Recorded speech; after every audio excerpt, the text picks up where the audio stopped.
Assalamualaikum warahmatullahi wabarakatuh. Halo teman-teman, perkenalkan nama saya Hanif Amrullah. Saya dari sedang berkuliah di UIN Salatiga dan mengambil jurusan Sejarah Peradaban Islam. Kali ini saya ingin membuat video vlog tentang arsitektur Islam pada arsitektur Islam awal dan bagaimana perkembangannya dari masa ke masa. Tugas ini untuk memenuhi tugas UAS saya yaitu matkul mata pelajaran atau mata kuliah arkeologi Islam. Oke, langsung aja. Hari ini kita akan membahas tentang arsitektur Islam awal dan bagaimana ia berkembang dari masa ke masa, ya kan. Jadi bukan sekedar bangunan, tapi sebuah perjalanan panjang dari nilai filosofi, budaya yang saling bertemu. Jadi apa itu arsitektur Islam? Kalau kita berbicara tentang arsitektur Islam, banyak orang yang bertuju atau langsung membayangkan masjid yang berkubah besar, terus kaligrafi rumit, ataupun menara tinggi, ya kan. Padahal arsitektur Islam itu bukan tentang bentuk tertentu, tapi melainkan tentang cara pandang kita, cara pandang Muslim menata ruang berdasarkan nilai spiritualnya, sosial, budayanya dan ciri-ciri yang muncul berulang kali biasanya itu ruang yang mengarahkan manusia kembali kepada Tuhan. Yang kedua itu ada menghindari kultus visual terhadap makhluk hidup. Yang ketiga itu ada mengutamakan keseimbangan, terus simetri dan juga harmoni. Yang keempat itu adaptasi terhadap lingkungan setempat. Nah, jadi arsitektur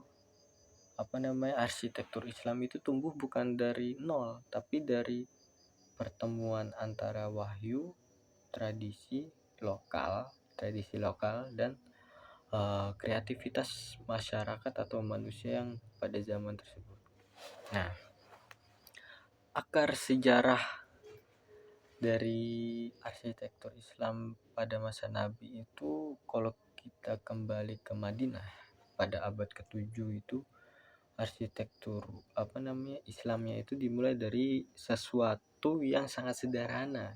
Contoh seperti Masjid Nabawi, ya kan. Nah, Masjid Nabawi itu tidak ada kubah, terus nggak ada menara, atap dari pelepah kurma, dan juga lantainya itu dari pasir, dindingnya aja memakai tanah liat, ya kan. Nah, sederhana kan, tapi memiliki nilai filosofi yang besar. Contoh filosofi yang ada beberapa filosofi yang sudah terbentuk kan, seperti kayak masjid itu adalah pusat kehidupan. Jadi bukan hanya tempat sholat, terus juga ruang yang terbuka, egaliter, dan inklusif. Terus yang ketiga itu ada bentuk mengikuti fungsi, bukan sebaliknya gitu. Nah, jadi ini tuh titik berangkatnya arsitektur Islam, yaitu kesederhanaan yang bermakna gitu. Terus ada perkembangan di zaman era Khulafaur Rasyidin dan dinasti Umayyah. Nah, di sini itu ketika wilayah Islam mulai meluas, arsitektur Islam tuh mulai berinteraksi dengan budaya-budaya lain seperti Persia, Bizantium, terus Romawi, bahkan tradisi lokal Afrika Utara loh.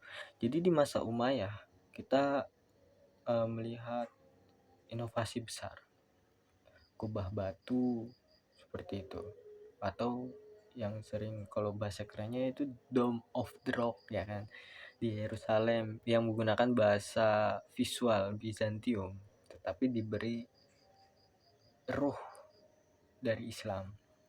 Terus ada juga Masjid Umayyah di Damaskus dengan mozaik megah, terus juga ruangnya yang luas serta dindingnya yang serta hadirnya menara yang kelak menjadi simbol masjid di seluruh dunia.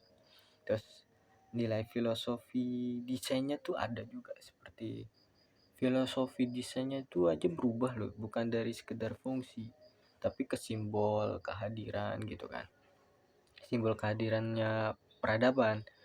Nah, masjid bukan hanya tempat ibadah gitu jadinya tuh, tapi landmark kota yang menunjukkan identitas Islam. Dinasti waktu di dinasti Abbasiyah pun pusat kebudayaannya itu bergeser ke Baghdad gitu. Ini masa ketika ilmu pengetahuan berkembang pesat seperti matematika, astronomi, filosofi, dan geometri. Nah, semua perkembangan intelektual itu mempengaruhi arsitektur. Mungkin kita bisa melihat dari ininya ya. Ada yang pertama tuh ada dari pola geometris. Nah, pola geometris yang sangat kompleks, terus yang kedua tuh ada mukarnas atau atau yang bisa disebut itu sebagai sarang lebah di langit-langit. Terus yang ketiga itu ada penggunaan kaligrafi.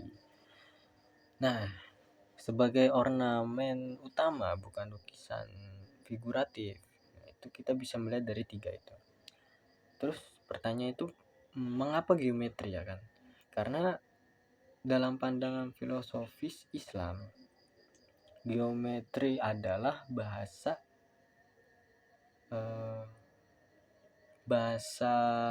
apa namanya, bahasa karena kenapa geometri? Karena dalam pandangan filosofis Islam, geometri adalah bahasa keteraturan dan keesahan Tuhan ya kan?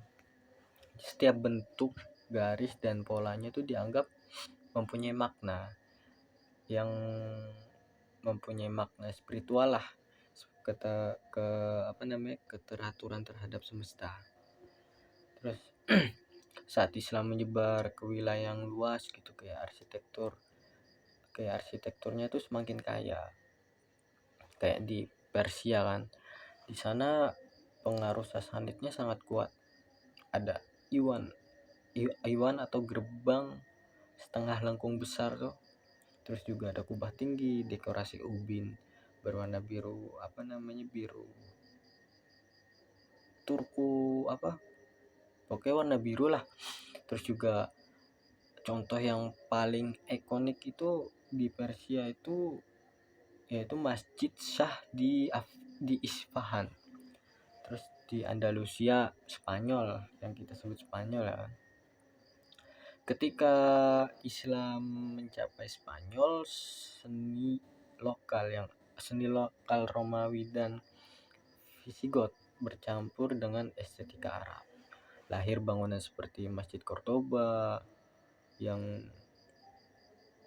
identik dengan hutan pilar dan lengkungan gandanya ya kan.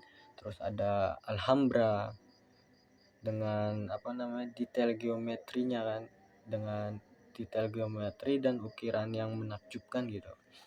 Di sini arsitekturnya itu mencerminkan keunikan, terus identitas multikultural. Terus yang ketiga tuh ada di India, Mughal, di daerah Mughal.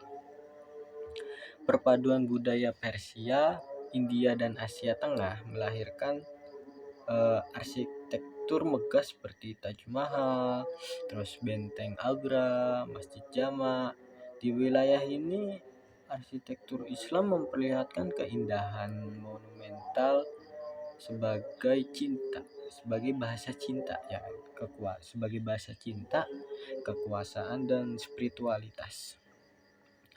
Nah, terus kalau dari metodologi kan, secara metodologis itu tuh arsitektur Islam tuh menggabungkan beberapa pendekatan seperti teologi spiritual, yaitu yang pertama itu menghindari visualitas makhluk hidup secara berlebihan, terus mengutamakan cahaya sebagai simbol kehadiran Tuhan. Terus yang ketiga ada ruang menjadi sarana kontemplasi ya kan. Terus yang kedua itu ada lingkungannya yang geografis dengan menggunakan material lokal, terus tanggap terhadap iklim seperti kayak potret, terus ventilasi silang, terus kolam air, taman.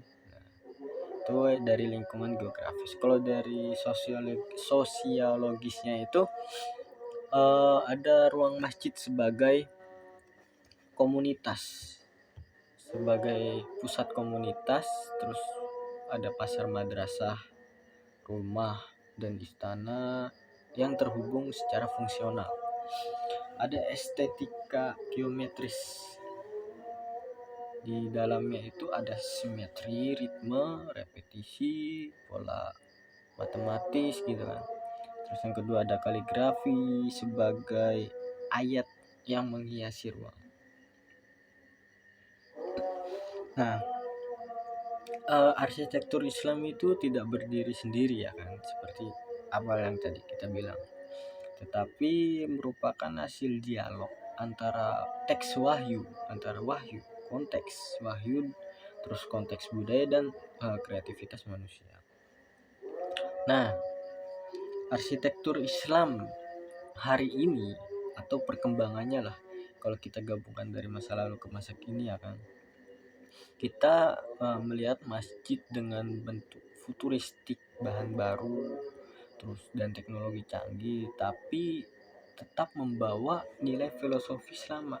Contoh seperti masjid-masjid modern yang ada di Turki kan, terus ada di UEA dan Asia Tenggara, salah satu kayak di Indonesia ya kan. Yang kedua tuh juga ada penggunaan beton, kaca, dan baja ya kan, tanpa meninggalkan prinsip cahaya. Yaitu kayak keteraturan dan keheningan spiritual. Inilah sebagai bukti bahwa Islam itu bersifat hidup, tetap berkembang, tetapi tidak kehilangan jati diri. Nah, jadi teman-teman, arsitektur Islam itu bukan sekedar bangunan ya kan, bukan sekedar bangunan yang indah, tapi memiliki cerita panjang tentang peradaban manusia, tentang bagaimana nilai budayanya dan ilmu pengetahuan, tentang ilmu pengetahuan yang bertemu dalam ruang-ruang fisik ya kan, bertemu dalam ruang-ruang fisik yang kita kunjungi hari ini.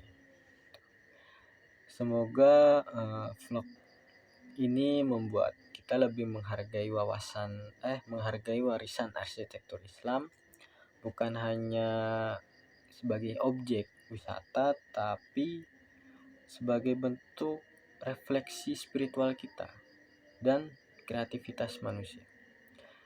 Terima kasih sudah menonton vlog ini. Jangan lupa like, share, and subscribe.